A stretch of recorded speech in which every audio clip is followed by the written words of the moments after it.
नमस्कार, मैं चंद्रभूषण भट्ट, आपका अपना चैनल बोले बिहार जाने देश के लिए। आज हम बात करेंगे छठे चरण में हो रहे मतदान को लेकर के। आपको बता दें कि देश के 8 राज्यों में, जिसमें केंद्र शासित प्रदेश भी शामिल है, वहां पर कल मतदान होना है। बिहार में मुख्य रूप से 8 लोकसभा सीट है जहां पर कल मतदान होगा। वह है वाल्मीकि नगर, पूर्वी चंपारण, पश्चिमी चंपारण, महाराजगंज, सिवान, वैशाली, गोपालगंज और शिवहर। कुल 86 प्रत्याशी के भाग्य का फैसला होगा, जिसमें 8 महिला प्रत्याशी हैं, 35 निर्दलीय प्रत्याशी हैं और 5 वैशाली लोकसभा क्षेत्र में सबसे कम प्रत्याशी हैं, मात्र 5 ही वहां पर हैं। वाल्मीकि नगर 29 और रामनगर विधानसभा क्षेत्र में 25 ऐसे बूथ बनाए गए हैं जो संवेदनशील है, जहां पर शाम के 4 बजे तक ही वोटिंग होगा। अगर हम वोटर की बात करें तो 1,49,32,165 वोटर प्रत्याशियों के किस्मत का फैसला करेंगे। इसमें 6 राष्ट्रीय दल चुनाव लड़ रहा है, 6 क्षेत्रीय दल चुनाव लड़ रहा है, 7 सीट पर बीएसपी लड़ रही है, राजद 4 पर लड़ रही है, जदयू 4 पर लड़ रही है, भाजपा 3 पर लड़ रही है और लोजपा 1 सीट पर लड़ रही है। क्षेत्रफल के हिसाब से हम देखें तो सबसे छोटा जो लोकसभा क्षेत्र है वो सिवान है और सबसे बड़ा जो है वो वाल्मीकि नगर है। यहाँ पे सबसे कम मतदाता पश्चिमी चंपारण में है, 17,59,234, जबकि सबसे अधिक मतदाता गोपालगंज में है, 20,27,054 मतदाता है। देश में और कौन कौन से राज्य में चुनाव हो रहे हैं उसमें आप जान लें कि उत्तर प्रदेश में 14, दिल्ली में 7 सीट, बिहार में 8 सीट, झारखंड में 4 सीट, उड़ीसा में 6 सीट, बंगाल में 8 सीट और जम्मू कश्मीर में 1। इतने सीटों पर कल मतदान होना है और सभी प्रत्याशियों का भाग्य का फैसला वहां पर होगा। अब आपको बता दें कि जातीय गोलबंदी के हिसाब से अगर हम देखें और बिहार के एक-एक सीट की तुलना करें तो कुछ महत्वपूर्ण सीट है जिसपे हम अभी बात आपको कर रहे हैं। जैसे शिवहर में जदयू से लवली आनंद है, बाहुबली सांसद आनंद मोहन, पूर्व सांसद आनंद मोहन की पत्नी चुनाव लड़ रही है। राजद से ऋतु जायसवाल है जो राजद के प्रवक्ता भी हैं और पूर्व में वो मुखिया रह चुकी हैं और पूर्व आईएएस की पत्नी भी हैं।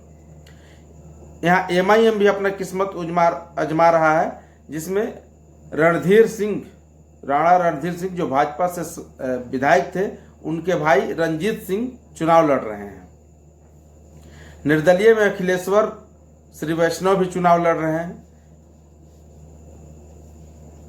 अगर यहाँ की थोड़ी सी पृष्ठभूमि की बात करें तो पूर्व में रामा देवी जो बीजेपी से सांसद थी, वो 3 बार से वहां चुनाव जीती हैं। 2019 में 6,72,000 वोटों से जीती हैं, 2014 में 3,72,000 से और 2009 में 2,33,000 वोटों से चुनाव जीत चुकी हैं। यहाँ पे वैश्य मतदाता निर्णायक भूमिका में होते हैं। यहाँ पे 30% वैश्य मतदाता है, राजपूत की संख्या 10% है, ब्राह्मण भूमिहार की संख्या 4% है और मुस्लिम यादव मिलाकर के 25% संख्या है। मुद्दा मुख्य रूप से इस जिले का है कि जिले का विस्तार नहीं हो पाया है, उसको विस्तारीकरण करना है। शिवहर में आज तक, आजादी से आज तक रेलवे लाइन नहीं है। उस रेलवे लाइन मुख्य मुद्दा है कि यहाँ पर रेलवे लाइन हो, स्टेशन बने, प्लेटफॉर्म बने, लोगों की आवागमन की सुविधा बढ़े। इसके साथ साथ बस स्टैंड की सुविधा वहां पे नहीं है। लेकिन जातीय गोलबंदी की अगर बात करें तो मुख्य रूप से यहाँ पर जो ऋतु जायसवाल हैं वैश्य समाज से ही आती हैं। लेकिन जब लवली आनंद को उतारा गया तो ये उस कम्युनिटी से नहीं है, लेकिन जातीय गोलबंदी इनकी भी पकड़ मजबूत है, क्योंकि यहाँ भाजपा का कोर जो वोटर है वो वैश्य है, जिसकी संख्या 30% है। तो जीत हार का गुना हिसाब इसी से तय होगा। उम्मीद है कि लवली आनंद शिवहर से मतदान जीत जाए, चूंकि मोदी के काम और मोदी के नाम पर भी वो चुनाव लड़ रही हैं। लाभार्थी वर्ग एक बड़े पैमाने पे है। हालांकि यह तो मतदान के बाद पता चलेगा 4 जून को कि किसकी जीत और किसकी हार हो रही है। महाराजगंज की बात करें तो भाजपा के दिग्गज नेता जनार्दन सिंह सिग्रीवाल वहां से तीसरे टर्म में चुनाव लड़ रहे हैं और वो हैट्रिक लगाने के चक्कर में है।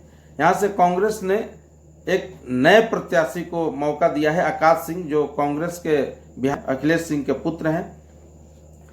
हालांकि इनके सामने सिग्रीवाल का कद भी बड़ा है, पद भी बड़ा है, साथ ही साथ उनके 3 टर्म के काम भी रहे हैं। तो वहाँ पे मोदी जी के जो लाभार्थी वर्ग है उनकी एक संख्या है, और सिग्रीवाल की इज्जत बहुत उस क्षेत्र में है, क्योंकि वो एक तो राजपूत समाज से आते हैं और दूसरा है कि उन्होंने काम काफी किया है 2 टर्म में। सबसे अधिक मतदाता भी राजपूत हैं, 4,38,000। अगर भूमिहार की बात करें वो भी 4 लाख हैं, मुस्लिम में 1 लाख हैं, ब्राह्मण 3 लाख हैं, और बाकी सभी जो कोयरी, कुर्मी, नोनिया, ये सभी जाति मिलाकर के 3,90,000 लगभग उनकी संख्या है। लेकिन जादव और भूमिहार यही 2 फैक्टर है जो हार और जीत का वहां पे समीकरण तय करते हैं, और इन्हीं के जरिए हार जीत रचा जाता है। आप देखें, अगर 2019 में 5 लाख वोट से जनार्दन सिंह सिग्रीवाल जीते थे भाजपा के, और 2014 में 3 लाख से जीते थे, तो उनके साथ आज भी जुड़ा हुआ है। अगर इस सीट को देख ले तो 1997 से 89 तक कांग्रेस का कब्जा रहा, 1998 से 2004 तक जदयू का कब्जा रहा, 2013 में प्रभुनाथ सिंह उपचुनाव जीत के वहां से सांसद बनते, और 14 से लेकर अब तक बीजेपी का वहां पे दबदबा रहा है। ऐसे में यहाँ भी मुख्य रूप से जातीय गोलबंदी और मोदी के काम, ये दोनों फैक्टर वहां पे काफी इशू है। इसी तरह पश्चिमी चंपारण में मदन मोहन तिवारी चुनाव लड़ रहे हैं, जदयू से सुनील कुमार लड़ रहे हैं। सुनील कुमार पिछले बार भी वहां से जीते हुए प्रत्याशी हैं, इसलिए उनका भी एक दबदबा है। और नीतीश कुमार के काम, और खासकर महिला वो जो वोटर हैं नीतीश के पक्ष में, जो शराबबंदी और अन्य सारी जो चीजें हुई हैं, और नीतीश कुमार ने जो काम किया है उसके दम पर उनको पूरी उम्मीद है कि उनको जीत हासिल होगी। खासकर उसमें मोदी का चेहरा भी मिल गया है, वहां पे चुनाव प्रचार भी जमकर हुआ। नीतीश कुमार जी ने काफी मेहनत किया है, मोदी जी भी ने वहां पे चुनाव प्रचार किया है। गोपालगंज की बात करें तो आलोक कुमार सुमन वहां से प्रत्याशी हैं जो जदयू के हैं। वहां पे एक नया कैंडिडेट वीआईपी से, विकासशील इंसान पार्टी जो मुकेश सहनी की पार्टी है, वहां से लड़ रहे हैं प्रेमनाथ चंचल पासवान। और यहाँ पे एमआईएम जो चुनाव लड़ रहे हैं दीनानाथ मांझी। एमआईएम काफी मजबूत एक फैक्टर माना जाता है।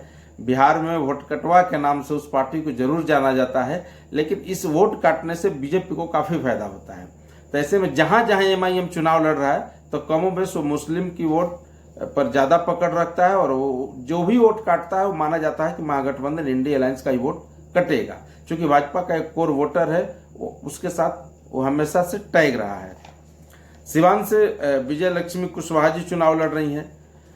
एक वैशाली जो महत्वपूर्ण जो सीट है, वैशाली की हम बात करें, काफी ये हाई प्रोफाइल भी सीट आज के समय में हो गई है।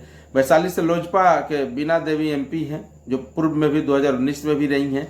यहाँ से इस बार बाहुबली मुन्ना शुक्ला चुनाव लड़ रहे हैं राजद के तरफ से। तो भूमिहार और राजपूत का प्रमुख लड़ाई है।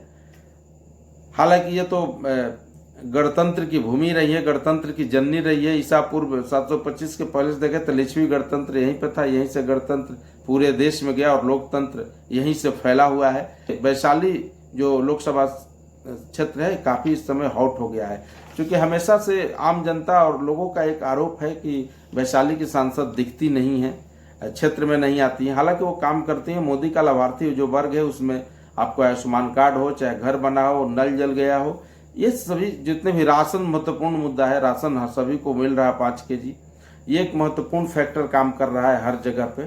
तो ये अभी बिहार का चुनाव का स्थिति है। कल मतदान है, जम करके आप मतदान करें, वोटिंग करें। पहले मतदान फिर जलपान, ये आप तय कर लें। और आपको बता दें कि जातीय गोलबंदी के साथ साथ बिहार एक ऐसा क्षेत्र है जो इस बार कांटे की टक्कर भी दे रहा है। मोदी जी के कितना भी काम हो, लेकिन इस बार का जो माहौल लग रहा है वो कांटे की लड़ाई जरूर है, लेकिन जीत आसानी से नहीं होने वाले है। भले मार्जिन कम रहे, लेकिन कौन जीतता है कौन हारता है तो 4 जून को ही पता चलेगा। धन्यवाद।